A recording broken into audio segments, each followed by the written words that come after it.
the amplification of what's happening here in Cook County has resonated around the world. We are literally being looked at around the world for the ineffectiveness and chaos in our criminal justice system that has been highlighted in the last several weeks around the shooting death of Laquan McDonald.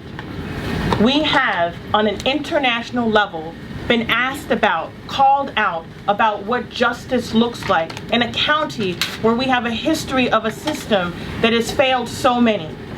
That we have the first police reparations fund of any place in the country for torture, and yet we've not prosecuted a police officer for such misconduct.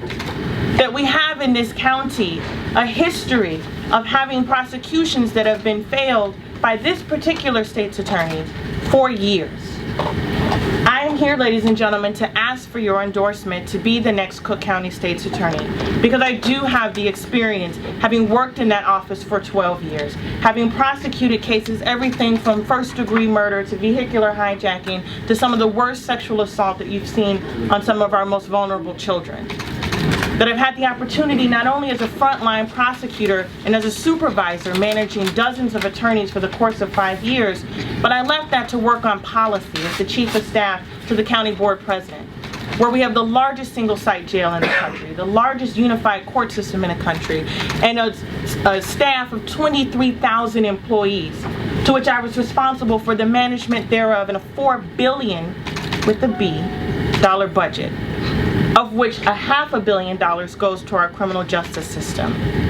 And last and most importantly to me, is that as a lifelong resident of Cook County, coming from the very neighborhoods who have lost the trust in our system, and we have an issue of credibility, not just here, but abroad, about how we treat the most vulnerable among us, when the people who are in positions of authority to help them ignore them. And I talk about having come up through Cabrini Green, not for pity purposes, but because I understand what it feels like for those communities to have lost faith in the system. And what we need right now is someone who's ready to bring not reform, but transformation to our criminal justice system.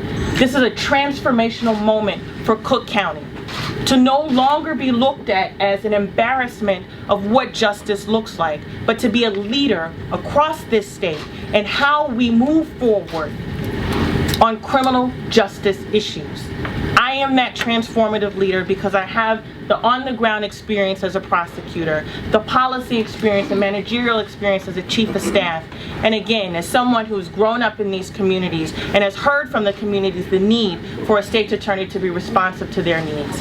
I am asking you once again, humbly, for your support to be the next state's attorney of Cook County. Thank you. Nothing has changed about the core attributes of the candidates that are running. Anita Alvarez still lacks judgment. McDonald is another exclamation point.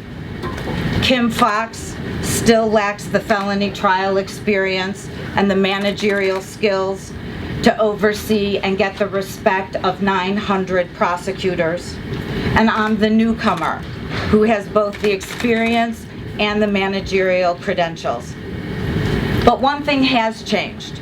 We have a serious crisis of confidence that stems directly from the performance of the state's attorney. The only way to fix it is to elect a state's attorney who people trust to do the right thing. So here are the questions that I hope you will all ask yourselves today.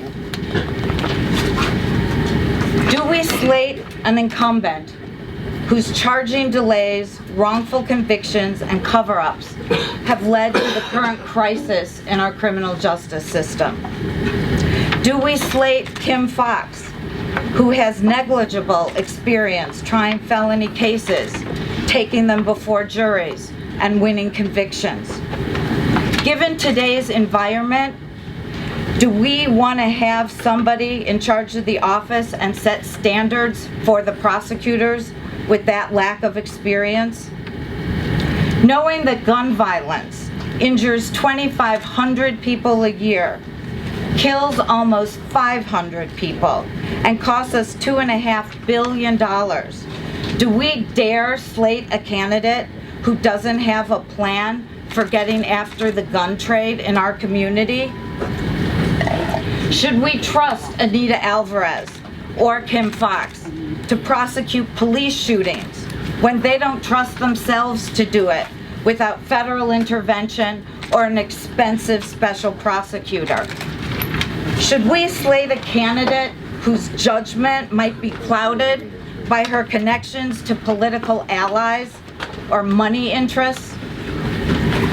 Should we slate a candidate who is being investigated for election law violations, who the Sun-Times has linked to pay for play, and who let her law license go inactive?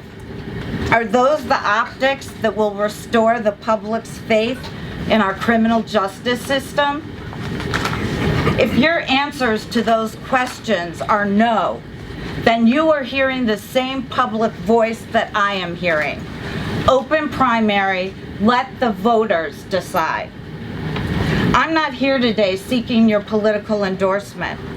I think politics has already done enough to damage our criminal justice system.